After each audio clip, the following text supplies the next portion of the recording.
বলো নবীর চরণেতে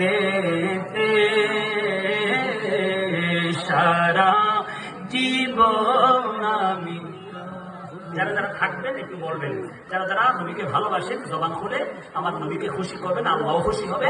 নাতে রাসূল সাহাবায়ে কেরাম করেছেন, মা নবীর প্রশংসা আল্লাহ কোরআনে দিয়েছেন, একটু পড়লে জবান পবিত্র হবে, আমলনামায় সওয়াব লেখা হবে, গুনাহ মাফ হবে।